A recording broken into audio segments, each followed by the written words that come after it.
안녕하세요. 스타119 윤광목 대표입니다. 5월 9일 목요일 장마감 유튜브 방송을 시작하도록 하겠습니다. 지금 시간은 오후 3시 50분입니다.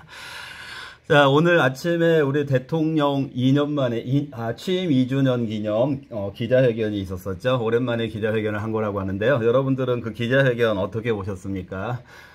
저는 사실 그 스타119가 정치 유튜브는 아니지만 또 우리가 그 정치 현안이라든지 나라에 돌아가는 이런 모습들을 민감하게 그리고 관심을 가지고 또 당연히 국민이니까 정치 현안에 대해서 관심을 갖는 것이 당연하기도 하고요. 그뿐만 아니라 우리 증시에 있어서 우리 증시를 전망하는 데 있어서 또 우리 경제의 흐름을 예상하는 데 있어서 정치 부분을 항상 염두에 두고 고려를 해야 되는 거는 너무나도 당연한 것이 아니겠습니까? 오늘 저도 아침에 그 시장을 지켜보면서 또 기자회견을 지켜봤는데요. 최근 그 총선 참패 이후로 그 보수 진영에서는 좀 갈 곳을 잃은 또는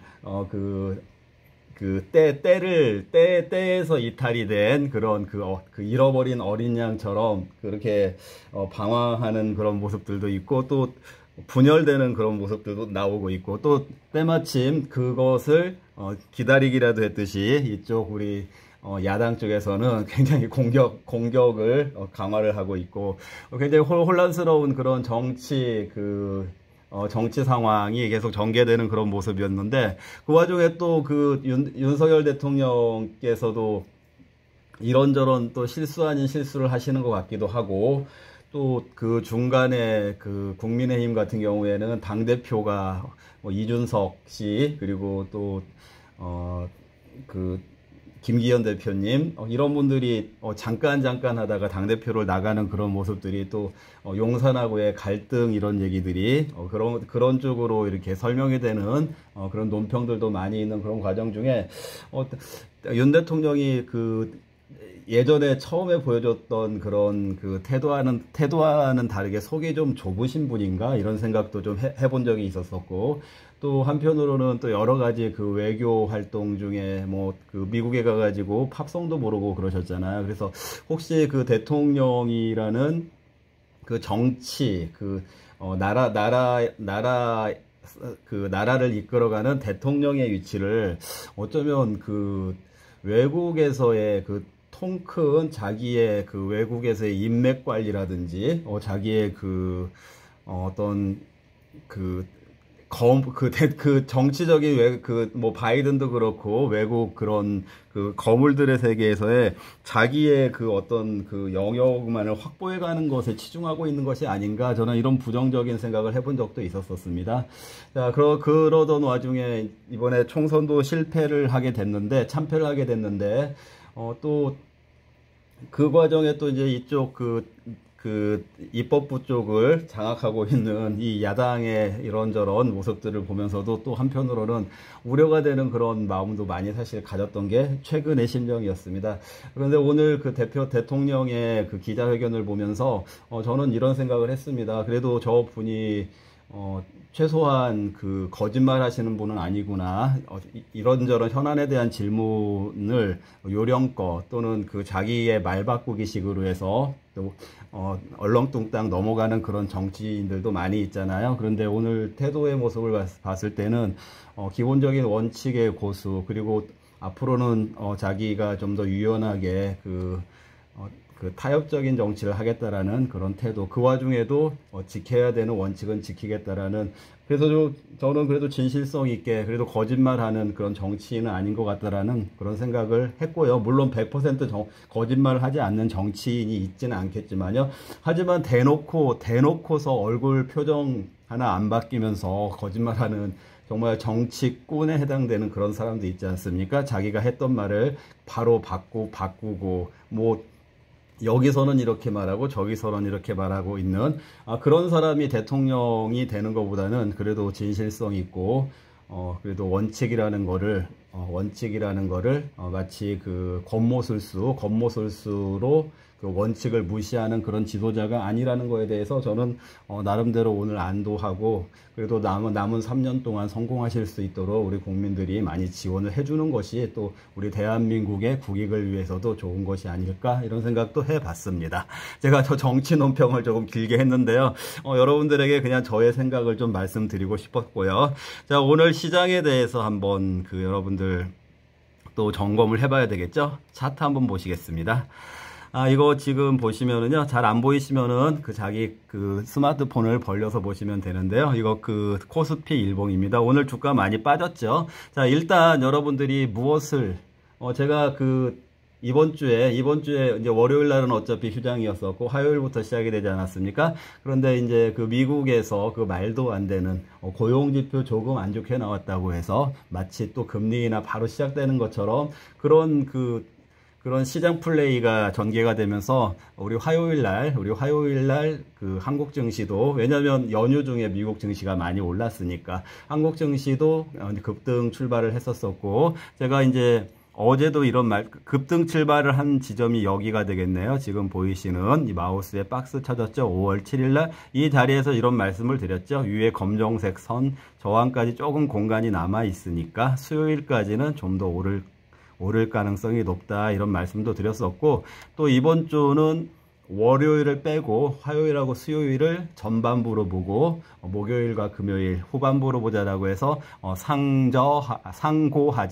상고하고의 흐름을 예상을 드렸으니까, 오늘 이제 후반부인 목요일에 들어서면서 오늘 이렇게 많이 빠지지 않았습니까? 이런 모습이 나왔다라는 거 여러분들이 일단 보셔야 되고, 이걸 주봉으로 보시면 좀 더 이해가 분명해지시는데요. 제가 또 뭐라고 말씀드렸습니까? 이번 주에 상고하저의 흐름이라 하면은 주봉이 음봉으로 바뀌게 된다. 주봉이 음봉으로 바뀌게 될 가능성이 높다라고 말씀을 드렸었죠. 여기 보시면은 이게 이번 주 이제 오늘 목요일까지 완성이 된 현재까지 만들어진 주봉이, 어제까지는 빨간색이었어요. 근데 오늘 드디어 이렇게 음봉 파란색으로 바뀌었다라는 것을 알 수가 있겠죠. 제가 오늘 장중에 사실은요, 여러분들께 유튜브 커뮤니티에 이런 이벤트는 아니고, 이제 간단하게 그때가 1시 20분, 정확하게 1시 20분이었고, 코스피 지수가 2721 정도 됐었어요. 2721 정도가 됐었었고, 그래서 그 지점에서 어느 정도 그때도 많이 하락을 한 지점이었으니까, 제가 이제 뭐라고 해야, 설문도 아니고 그걸 뭐 이벤트라고 해야 되나요? 거기에다가 이렇게 한번 표시를 해보라고 했죠. 좀 더 많이 빠질 거라고 생각하는 사람들과, 아니면 이제 낙폭을 오늘 옵션 만기일이니까 낙폭을 축소해서 마감할 거다, 여기에 투표를 해보라고 하고, 제가 설문 같은 경우는 제가 답을 제시를 해줘야 되는 형태로 돼 있거든요. 유튜브에서요. 제가 어차피 제 거는 카운팅이 안 되지만 제가 더 많이 하락하는 쪽에다가 이렇게 암시를 해 두었고, 그리고 제 생각으로는 2700도 위태하다. 이제 내일 이후에 보면 알겠지만 2700도 위태하다라고 댓글까지도 남겨놨었는데, 오늘 어쨌든 전반적으로 오늘 목요일부터 하락이 나왔다라는 거, 그리고 주봉이 음봉으로 바뀌었다라는 거, 그리고 오늘 이제 장중에 말씀드렸던 것처럼 추가 하락을 저는 더 생각을 하고 있다. 그래서 어쨌든 오늘 시장이 최저점으로 밀리면서 마감했다라는 것까지도, 역시 장중에 역시 오늘 옵션 만기일 관련해서 2720선을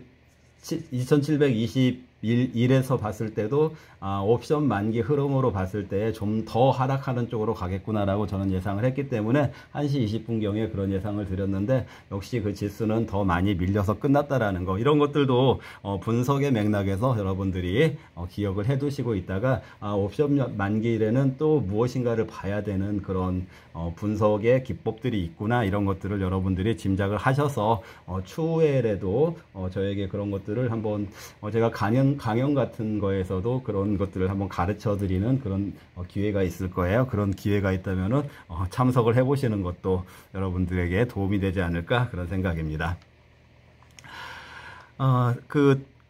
이제 오늘 한국 증시의 이제 그 모양은 설명을 드렸고, 오늘 이거 한번 확인해 볼까요? 제가 어제 그 장마감 방송, 조금 이른 장마감 방송에서, BH 급등하고 이런 관계표를 보여드리면서, 이 가로 안에 들어가는 종목이 가수 신지와 골퍼 신지애의 관계다. 이런 말씀, 어제 저 방송 한번 보세요. 못 보신 분들은요. 그리고 이 가로 안에 들어가는 종목을 찾아낸다면 이 종목이 오늘 눌림목에서 매수를 하면 어쨌거나 수익이 날 거다. 수익이 날 거다. 이렇게 말씀을 드렸죠. 눌림목에서 매수를 하면은 며칠 내에 급등까지도 나올 수 있지만 어쨌거나 수익이 난다라는 관점에서 말씀을 드렸는데, 오늘 장이 안 좋았음에도 불구하고 오늘 바로 그 매매를 하신 분들은 수익이 났죠. 자, 그 종목은 당연히 BH, 이건 삼척동자도 다 아셨을 거예요. BHI. BH가 들어가는 종목은 두 개밖에 없으니까, 종목명에 두 개밖에 없으니까, 제가 종목명 한번 찾아보라고 했잖아요. 그 이름 얘기하면서 BHI. 그리고 가수 신지하고 골퍼 신지의 차이는 애자 하나밖에 더 들어가는 차이밖에 없지 않습니까? 이 애라는 거는 다른 말로 하면 I니까. BH 검색만 해보셨으면, 그 종목명 검색만 해보셨으면, 다 아셨을 거예요. BHI. 오늘 눌림목이 나왔죠. 장 초반에 눌림목이 한 1% 이상 하락하는 눌림목이 나왔고, 그 자리에서 매수를 하셨으면은 장중에 뭐 3점 몇 %까지 올라갔으니까 오늘 장중 한 4~5% 정도 4~5% 정도 당일 수익이 가능했다. 자, 이런 흐름 매매 역시 이제 제가 말씀드리는 거는 뭐냐면 그거죠. 바로 이 종목 자체가 오늘 눌림목이 나올 거라는 걸 예상을 드린 거고, 그 눌림목에서 매수를 하면은 상승하게 된다. 그러니까 어제 종가보다도 한 3% 이상 올랐으니까, 어제 종가보다도 3% 이상 올랐으니까 3.4%인가 이렇게 올랐을 거예요. 그러면은 오늘 그 마이너스 1%대 마이너스권에서 사면은 마이너스가 보합이 되면은 그 1점 몇 %의 수익이 나는데, 거기서도 3점 몇 %가 올랐으니까 거의 4~5%에 해당되는 4~5%에 해당되는 당일 수익이 나왔다. 이런 흐름이 가능했다라는 거. 자, 이런 경우에는 그냥 뭐 BH는 이제 화력발전 관련된 회사고, BHI는 발전소 관련된 회사고, BH는 뭐 디스플레이나 이런 쪽 관련된 애플 관련된 종목이니까 전혀 관계는 없는 종목이라고 했었었죠.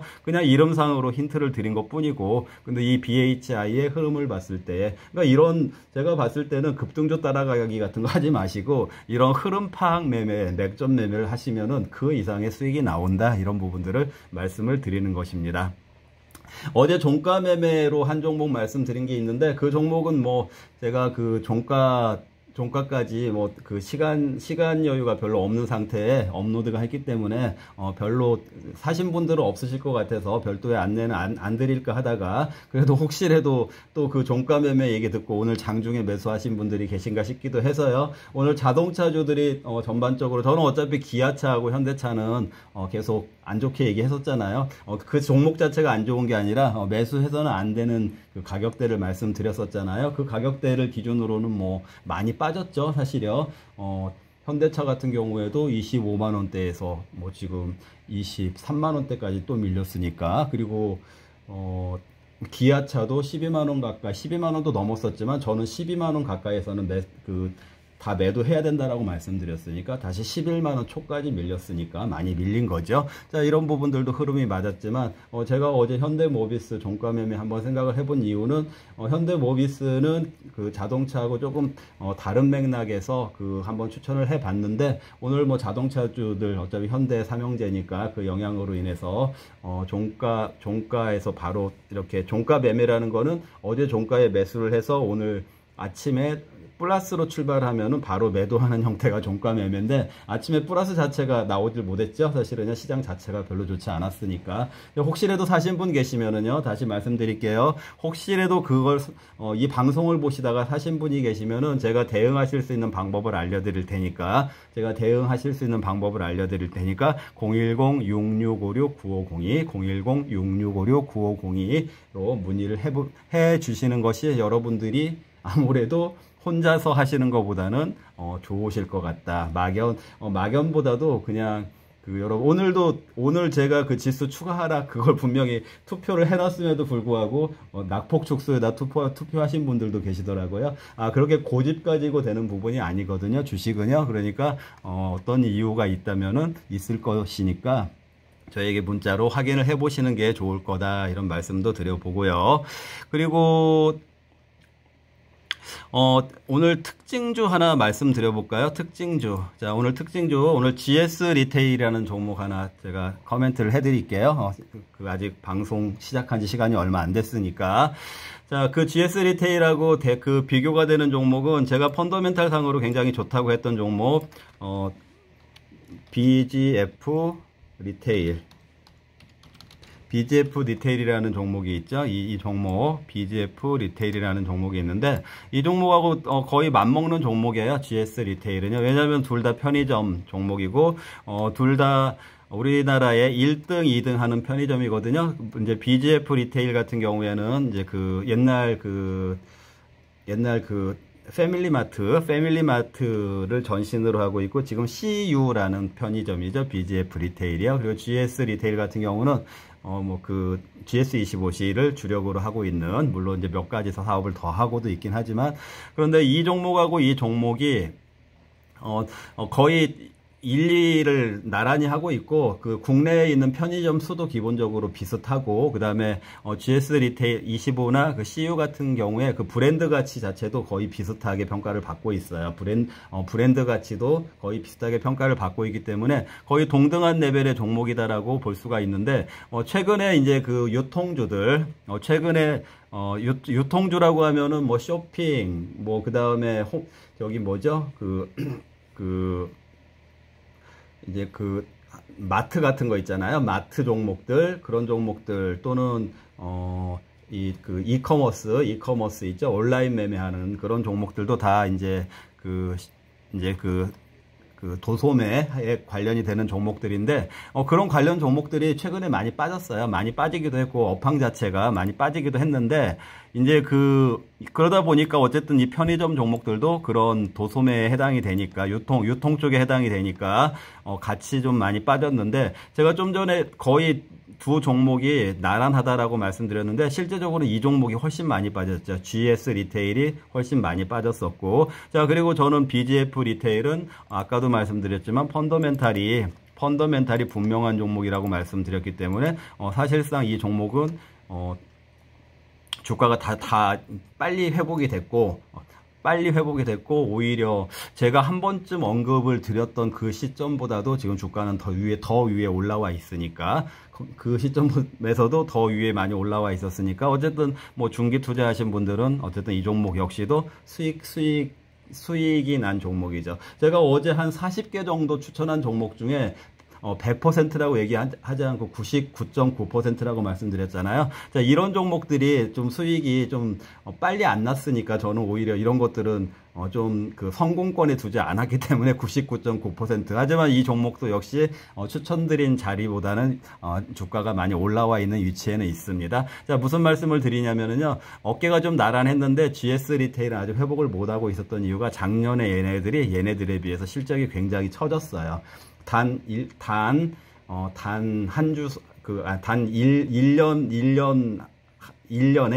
그러니까 그 전까지는 거의 맞먹었는데 작년 실적으로 갑자기 차이가 많이 나게 됐죠. 그러다 보니까 지금 얘네들하고 서로 균형을 맞춰줘야 되는 가격에서, 서로 균형을 맞춰주는 가격에서 이 종목이 좀 많이 가라앉아 있는 상황이었는데, GS 리테일이 다행히 1사분기에 작년에 처진 실적을 만회할 정도로 실적이 좀 회복이 됐더라고요. 1사분기에요. 전반적으로 영업이익이 한 10%대 편의점도 그렇고 뭐 홈쇼핑도 그렇고 그렇게 이제 온라인 오프라인 모두 그 10%대 이상으로 해서 실적이 좋아졌으니까 BGF 리테일과 GS 리테일의 그 가격 불균형이 좀 맞춰질 것이다. 이걸 말씀을 드리는 거니까요. 이제 그 디테일하게 어떻게 매매를 해야 되는지는 아까 그 말씀드렸던 그 문자로 저에게 문의를 해서 매매를 하시는 게 좋고, 그러니까 그 저에게 문자 해가지고 같이 하실 수 있는 상황이 못 되시는 분들은 제가 말씀드린 부분들 그 가격의 그 균형과 불균형 상태에서 GS 리테일하고 BGF 리테일을 좀 비교 분석해보는 그런 분석 기법도 있다라는 거를 여러분들이 활용을 해보실 필요는 있습니다. 그래서 한번 공부를 해보시도록 하고요. 자, 오늘 그 노래 하나 들어볼까요? 여기서.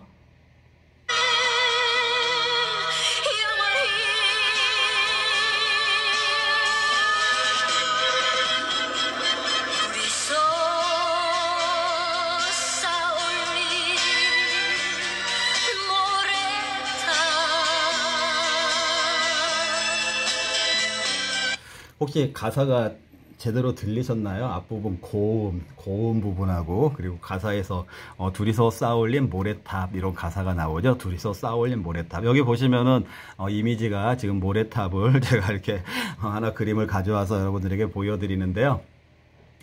이 노래 얘기 잠깐 한번 해볼까요? 이 노래는 그 우리나라 그 이제 대표적인 남자 가수 중에 가장 대표적인 가수는 조용필 가수님이 계시죠. 조용필 가수님이 계시고, 여자 조용필이라고 할 수 있는 혜은이 가수님이 계시죠. 자, 좀 전에 불렀던 노래, 들려드렸던 노래는 혜은이 가수님의 영원히 당신만을이라는 이 노래인데, 제가 이 노래를 오늘 좀 들려드린 이유가 몇 가지가 있어요. 몇 가지가 있는데,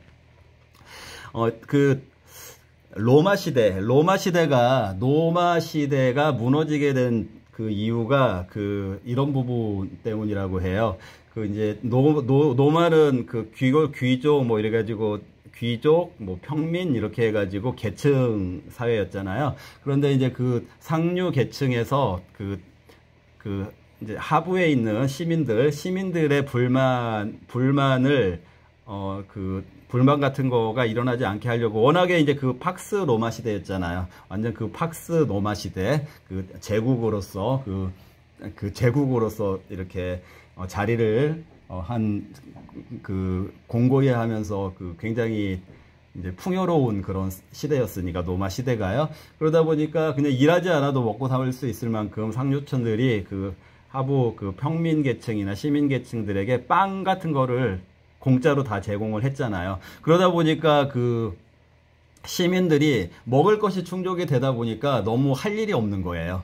그러니까 할 일이 없으니까 너무 무료했던 거죠. 뭐 일을 해야 될 필요가 없었으니까. 그러다 보니까 무료함으로 인해서 또 사회 문제가 발생하지 않도록 상류층에서 또 하나의 제시를 해준 것이 서커스라든지 뭐 격투기라든지 콜로세움에서 그런 것들을 보면서 1년 동안 일도 안 하면서 빈둥빈둥 지내도 먹고 살 수 있도록 그런 국가의 모습을 유지를 하다 보니까 이제 점점 노마가 이제 패망하게 됐다. 이제 이런 역사가들의 분석도 있고 논문들도 나와 있는 게 사실이거든요. 그런데 우리나라 지금 이제 뭐 노래 얘기하다가 제가 너무 진지한 얘기를 하고 있는데, 이제 우리나라도 지금 보면은 어떻게 보면은 이런 우려의 목소리들이 있더라고요. 아까 얘기했던 서커스나 격투기 같은 무료함을 달래주는, 그래서 어떤 시민들이 봉기하지 않고 막 이러지 않도록 좀 안정적으로 생활할 수 있게 해주는 그런 정치의 일환으로 서커스나 격투기 이런 것들을 1년 내내 막 열어가지고 관람할 수 있게 이렇게 해줬는데, 우리나라는 지금 텔레비전만 이렇게 누르고 나면 어느 방송에서든지 볼 수 있는 것이 트로트 시대 아닙니까? 트로트. 그래서 트로트가 지금 노마의 콜로세움에서 벌어진 그런 서커스나 그런 경기들의 역할을 하고 있다라는 그런 우려의 목소리들도 나오더라고요. 자, 그런데 그런 트로트 오디션 프로그램에 이제 뭐 임영웅 씨도 그렇고 뭐 무슨 김동 원인가요? 그 어린 가수, 막 이런 가수들도 그렇고, 다 프로들은 아니었잖아요. 프로들은 아니고 아마추어에서 1등 해가지고 정말 그 어마어마한 부와 함께 인기를 누리고 있는 이런 이제 그 오디션 문화가 있는데, 그 사람들도 얼마나 그 가창력이나 이런 것들을 인정받다 보니까, 그 사람들이 지금 지금 현재 사회에서 그만큼의 그 누리고 있는 것들이 가능한데, 아까 좀 전에 드렸던 노래는 그 78년도니까 우리나라가 국위가 있었던 시대입니까? 아니면 우리나라가, 부유함이 있었던, 국제적인 위상이 있었던 시대입니까? 아니면 우리나라가 부유함이 있었던 시대입니까? 그 당시에 정말 그 후진국에 해당됐던 우리나라가 그 노래를 가지고 태평양 가요제에 나가서 당당하게 그 금상을 받아오게 됐죠. 아까 그 노래가요. 그 노래가 이제 그런 노래인데, 이제 어떻게 보면은 아까 임영웅 씨나 뭐 김동원 이런 가수들은 그 아마추어 수준에서 벌어진 그 오디션에서 1등을 해가지고 그렇게 유명해졌지만, 그런 아마추어 무대가 아닌 더군다나 국제 무대에서, 그것도 이제 프로들의 그 경연에서 그게 당당하게 금상을 받아온 그 노래, 그 영원히 당신만을이라는 노래인데요. 그 노래 이제 가사 중에 둘이서 쌓아올린 모래탑 이런 가사가 나왔는데, 여기 모래탑 사진도 있고요. 이제 제가 결론적으로 말씀드릴게요. 저는 그 코스피 2730선 위로 올라왔던 것이 좀 그 사상누각이라는 말이 있죠. 사상누각. 이렇게 모래 위에 성을 쌓는 것을 기초가 없는 그 성이라고 해서 사상누각이라고 하는데, 좀 불안정한 사상누각 같아 보인다라고 계속 말씀을 드렸었죠. 왜냐면은 금리 인하 토대가 완전하게 만들어지지 않은 상태에서 미국에서 고용지표 좀 안 좋아졌다고 금리 인하 운운하면서 또 주가가 반등이 됐기 때문에, 그래서 완전한 조정이 마무리되지 않은 상태에서 이런 현상이 벌어졌기 때문에 좀 사상누각처럼 토대가 불안정하기 때문에 그 코스피 2730선 위에서의 그 흐름이 오래가는 거에 대해서는 좀 회의적이다, 이런 말씀을 드렸었잖아요. 그리고 아까 차트 가지고 설명도 드렸는데, 며칠 전에 이런 말씀 드렸었죠. 코스피 2730선 위에서 하방 포지션의 그 베이스 캠프 역할을 했던 외국인들의 포지션을 일단 외국인들이 그걸 청산하는 모습이었다. 그러나 다시 분위기가 달라지면 외국인들은 그 청산했던 포지션을 다시 구축할 수 있다라고 말씀드렸었죠. 근데 외국인들이 오늘 다시 구축을 하고 있습니다. 자, 이것도 제가 말씀드렸던 그동안에 이제 앞으로 남은 5주 정도의 그 제가 말씀드렸던 조정론 이런 관점에서 다시 한번 참고를 하시라고 제가 리마인드를 시켜드리는 거고요. 마침 이제 오늘 목요일 시장 예상대로 조정이 나왔으니까, 여러분들도, 임광목 대표가 얘기를 하는 그런 맥락에 대해서도 좀 진지하게 생각을 하면서 이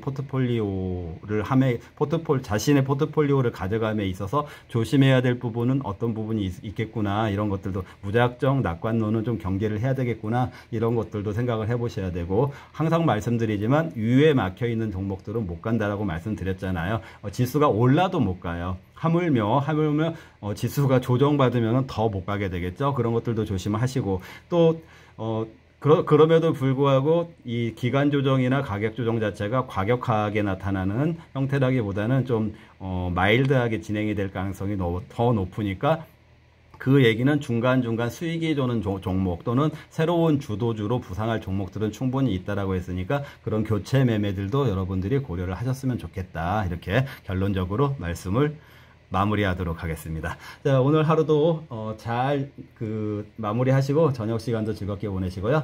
아직 구독 안 누르신 분들은 구독, 좋아요도 부탁드리겠습니다. 내일 개장 전에 또 커뮤니티에 코멘트할 내용이 있으면은 그때 인사를 드리도록 할 테니까요. 그 커뮤니티에 올라오는 것들도 여러분들이 일부러라도 한번 이렇게 눌러가지고 확인을 해보시면은 매매에 도움이 되실 것입니다. 네, 시청해주셔서 감사합니다. 내일 뵙겠습니다.